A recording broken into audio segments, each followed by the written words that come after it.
everyone. How's everybody doing? I am your host, Stephanie Droulard, and you're listening to Clock In with Stephanie D. Thank you for clocking in with me today. It has been quite a while since the last episode.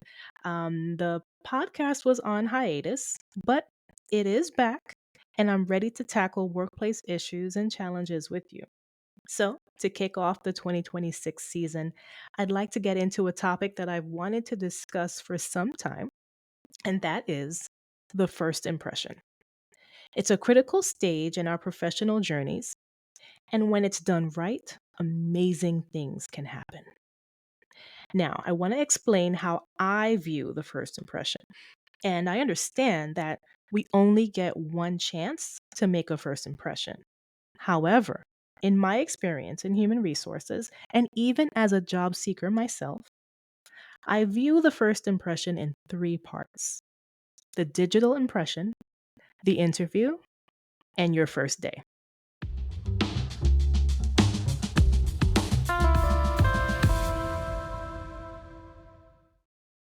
So let's get into part one.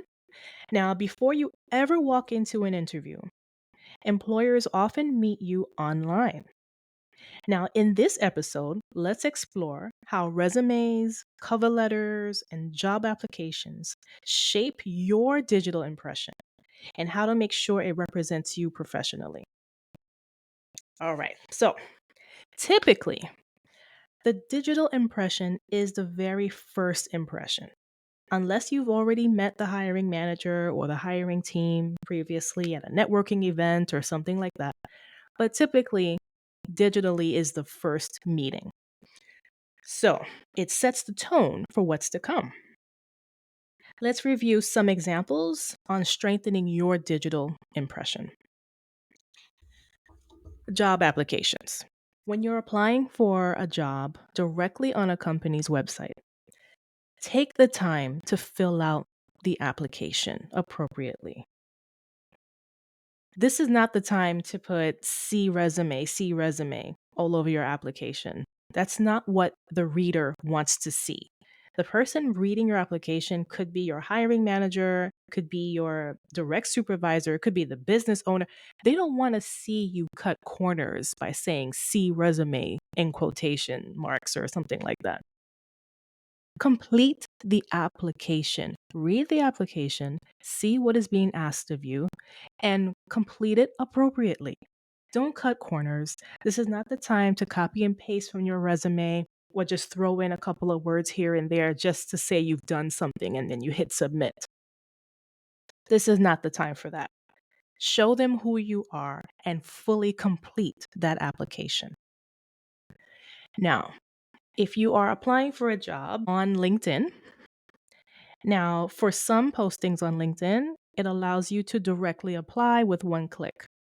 So, of course, that means if you're using that feature, it's going to pull the data that you currently have on your LinkedIn profile into that application. Okay? Make sure it's updated information. Make sure that it's formatted appropriately, written appropriately. Make sure the information is relevant to the job that you're applying to. This is not the time for that reader to now search through all of the positions, all of your internships, all of your projects to see what's relevant to the job they're looking to fill. Don't give them work to do. No, no, no, no, no. Make sure the information that you are submitting is relevant to the job that you're applying to. Okay, cover letters. Another example of your digital first impression. This document demonstrates your understanding of the company that you're applying to and how their business ties into your experience, your skill set, your values. I like to call it the matchmaker piece. This is where you put two and two together. Then you have the resume, the actual resume. Now, this document demonstrates how your knowledge, skills, and abilities align with the position that you're applying to.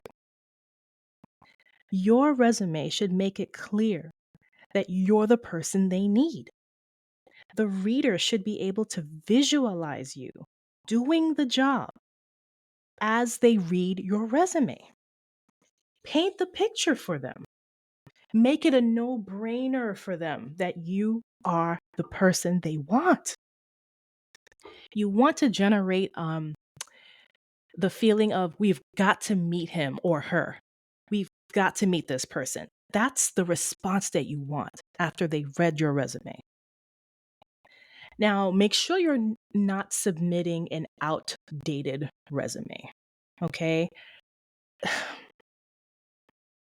For example, I see this often.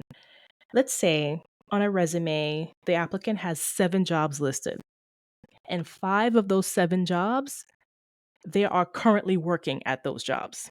They all end in some year previously to present, to present, to present. So now it looks like this applicant has 5 jobs. Is this person really working at 5 jobs? Probably not. Probably not.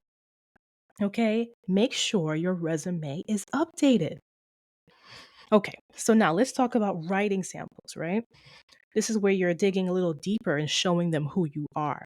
So, for example, you have grant writing samples, blog posts, social media posts, requests for proposals, research findings, case studies, articles, white papers, etc. Right?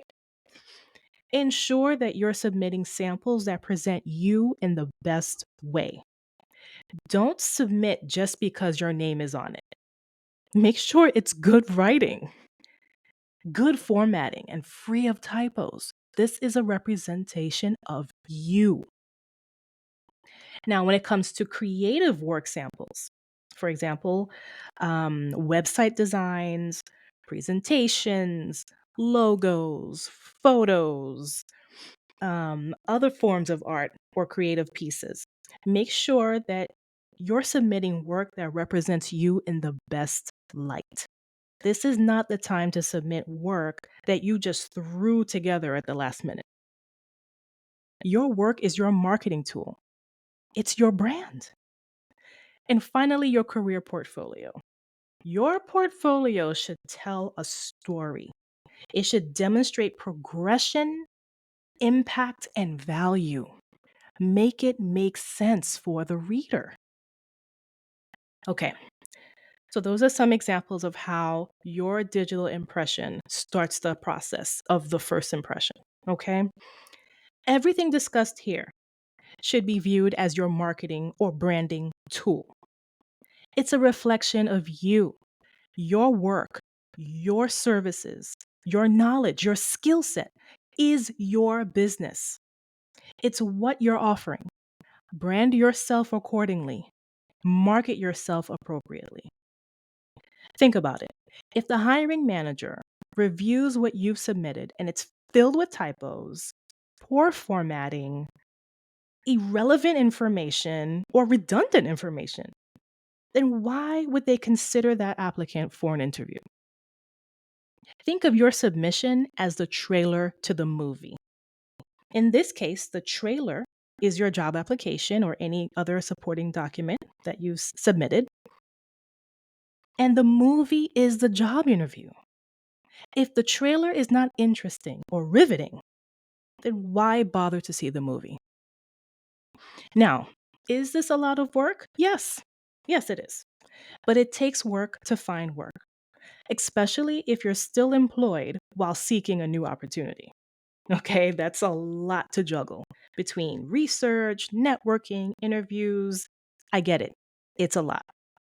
But think of it this way: the difference between your current state and your desired state is the work, commitment, and discipline that you're willing to put in. I'll say that again. The difference between your current state and your desired state is the work, commitment, and discipline that you're willing to put in. All right, so that's it for now. On the next episode, we'll get into the interview, which is part 2 of this 3-part First Impression series. If you have any questions or comments until then, please send me a message on Instagram at clockinwithsteph or send an email to clockinwithsteph@gmail.com. Thank you so much for clocking in with me today. And remember to be kind, be fair, and bring value.